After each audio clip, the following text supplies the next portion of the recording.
Hola, mi nombre es Alejandro Palma y voy a presentar el proyecto de hormigón armado. Este consiste en que se desea construir una bodega para una copia de materias primas para el cual se requiere una estructura rígida con fundaciones corridas, pilares y vigas de hormigón armado. Incluye un sistema de ventilación para mitigar la propagación de partículas en suspensión y un mástil de acero tal como se indica en la siguiente figura.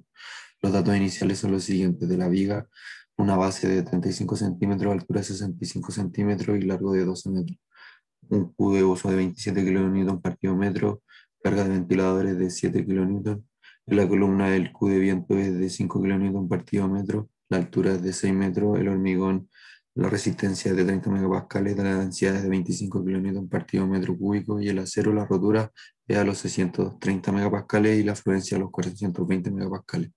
Abajo se pueden especificar las cargas en cargas vivas, muertas y carga del viento y la equivalencia de unidades. Se solicita realizar el diseño de las columnas y la viga según el código ACI 318 del año 2019. Para ello deberá contemplar los pesos propios, la sobrecarga estimada para un futuro segundo piso aplicado sobre la viga y el viento en las columnas. Además, como se muestra en la figura, la viga deberá soportar dos ventiladores suspendidos a un tercio y dos tercios de la luz. Finalmente se considera un mástil de acero ubicado en el centro de la viga, proyectado hacia afuera de la imagen con una luz de 5 metros, donde su extremo se ubica en la banqueta metálica con un peso puntual de 5 kilonewtons. Las magnitudes de la sobrecarga y ventiladores se indican en una tabla de datos al final de este documento.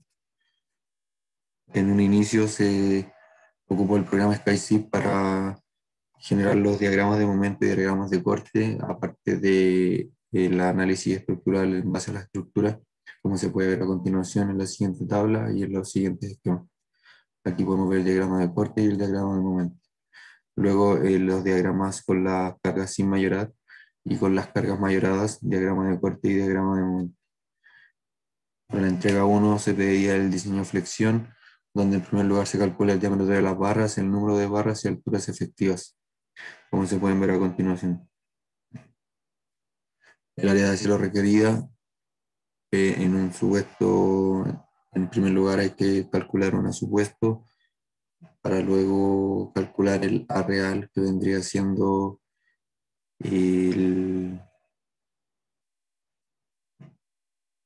el parámetro para indicar luego cuánto es el área de acero que se va a utilizar en la viga.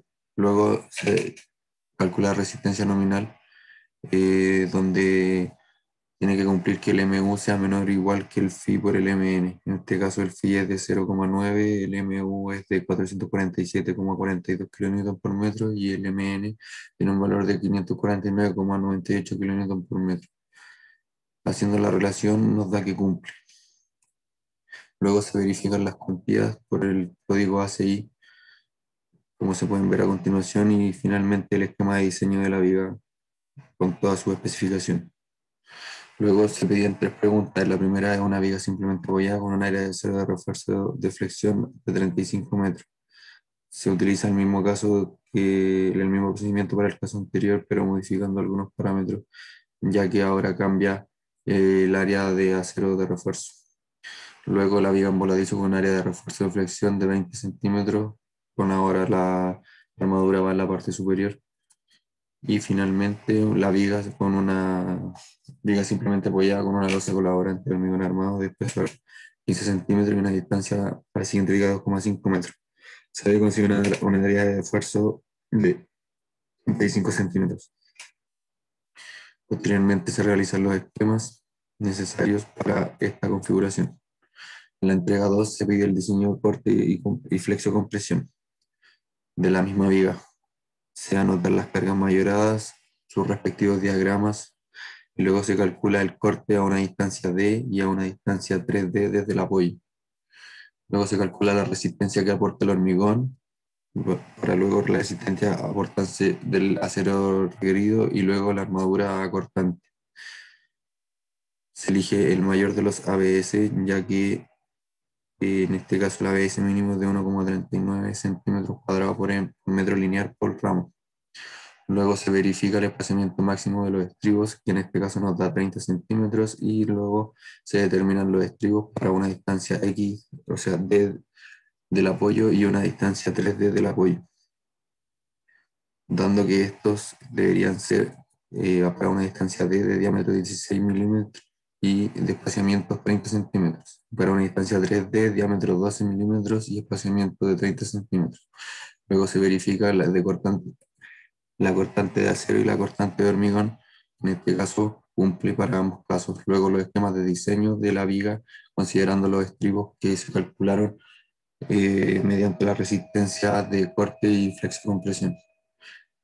Al igual que en la entrega 1, habían 3 preguntas en la cual consistía en realizar un esquema del tipo de fisuras que puede tener la viga, considerando los efectos de corte, y se pueden ver a continuación. En la pregunta B, se preguntaba si la viga se reemplazaba por una viga tipo delta, o sea, con altura variable. Se debería determinar el cortante último, que en este caso nos dio 1508,08 kN. Y finalmente la pregunta 3, había que diseñar a torsión la viga. Esto se hace calculando la resistencia a torsión, luego las propiedades de la sección, luego se seleccionan los estribos y el espaciamiento máximo de los estribos. Posterior a esto se calcula el diseño flexo-compresión de la columna con una disposición perimetral y los parámetros que salen especificados en la tabla.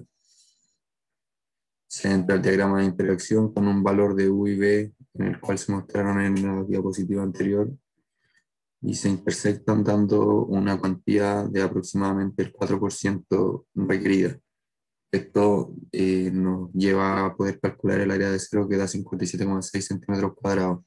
Luego con esto podemos calcular la disposición de las barras y finalmente verificar la cuantía por el código ACI, que en este caso nos da que cumple. Para las preguntas, en la letra A había que realizar el cálculo anterior, pero considerando una cuantía máxima del 5%. Y finalmente, para la entrega 3, el estado de servicio y detallamiento de la ubicación. En primer lugar, se calculan las flechas. La primera vendría siendo la flecha instantánea. Para esto se calculan ciertos parámetros, dentro de ellos MCR, FR, ICR, para luego calcular la inercia efectiva. Con la inercia efectiva podemos calcular la flecha instantánea para luego calcular la flecha diferida.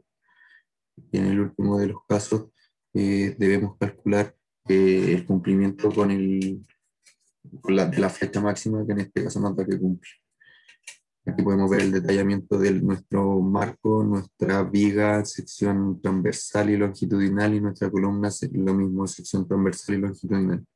Luego en el estado en servicio tenemos que corroborar que cumpla con el código a seguir en ciertos puntos, los cuales se pueden ver a continuación especificados. En esta diapositiva también que está cumpliendo con el código ACI la columna, ya que en el caso anterior era la viga la que estábamos analizando. Finalmente, el detallamiento de los ganchos se puede ver a continuación, y para terminar, la ubicación completa de nuestro trabajo, que corresponde en primer lugar a la ubicación del hormigón, luego la ubicación del acero y finalmente la ubicación final con todos los detalles que se necesitan para la realización de este.